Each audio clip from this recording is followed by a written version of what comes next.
I may not be the smartest, but photography has really had me questioning how bright I am. I've been doing photography for a couple of years, and it hasn't been until just recently that I've realized how critical lighting is. When NEEWER sent me the Z3R Flash to try, I was afraid it would take me a while to figure out how to use it. But boy, was I wrong. But the first thing I notice is that the buttons are labeled in really large print and everything is really easy to read. I appreciate that as someone who's visually impaired. And as I turned it on, I was excited to see how easy the menus were to read. Mounting this on the Sony a7 IV is easy enough, but it is a little bit large, and you can easily lock it in place onto your hot shoe. I do love how easily the head tilts, and you can turn it in any direction. Now, to be honest with you, I don't think I'll be using this as an on-camera flash because it is a little bit large.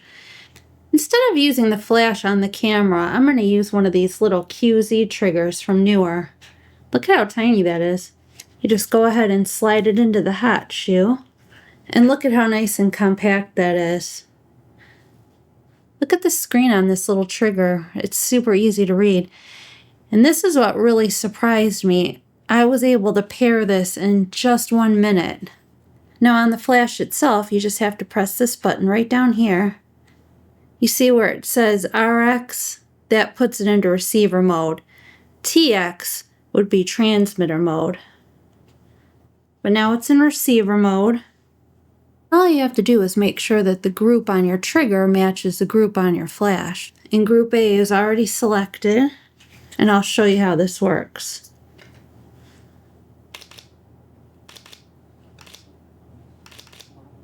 That was the fastest I was ever able to figure out how to trigger a flash. Some of the other flashes I've used have had such complicated menus. It took me hours of reading manuals to figure it out. But this one was the closest to plug and play that I've ever seen. And if you want to change the group, you can just tap on this A here. I appreciate that this is a touch screen. It makes things so much easier. Right now it's set to TTL mode, but this little switch up here lets you switch between manual and TTL. One of my favorite features is that using this touch screen, you can even change the power. Or you can go plus minus. But look at how easy that is to read. It's almost like they created this for someone who's visually impaired like me to be able to read. I hate to say it, but very few companies who make camera gear make things accessible for those of us who have issues reading. I really do love how compact this trigger is.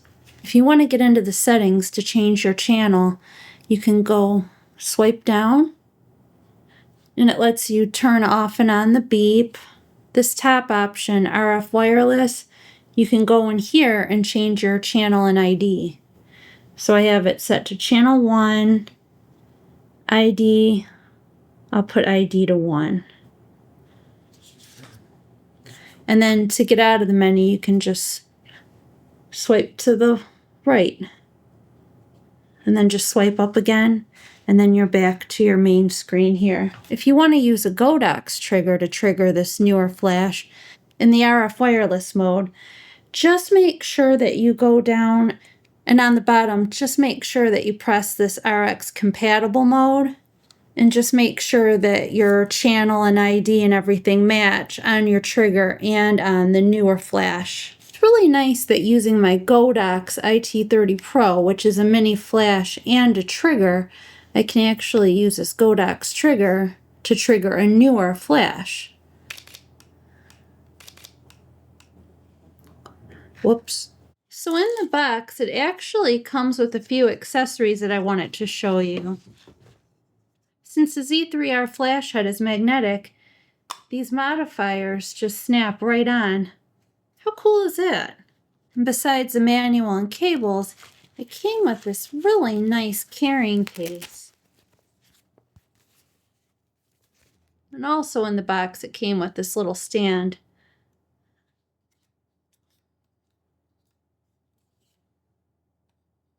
The Z3R is a pretty powerful flash with 100 watts. And it lets you fire off 100 continuous full power flashes without overheating.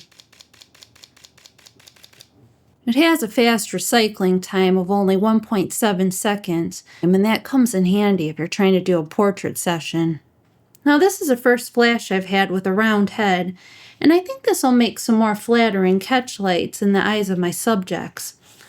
I'm going to go test it out now. Since I can't afford a model, I was going to use this cow, but Addie has agreed to pose for me.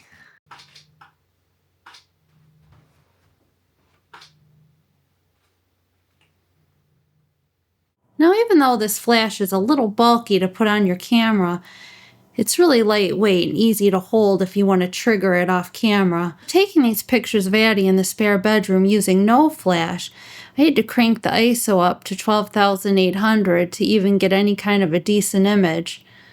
When I started using the flash, I started out with a power of 1/256. I decided to use a flash in manual mode with an ISO of 400, and then I bumped it up to 1/64. And then I went up to about 1/32. I did notice around catch light in the eye was really pleasant. Another feature I wanted to show you is the modeling lamp, the second button down.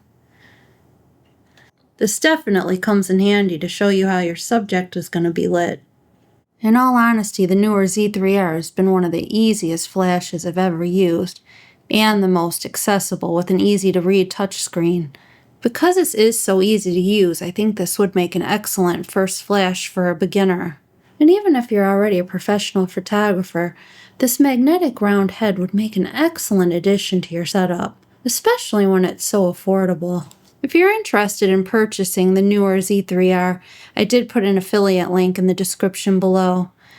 If you like this video, give it a like, consider subscribing for more photography-related content from a newbie like me. God bless.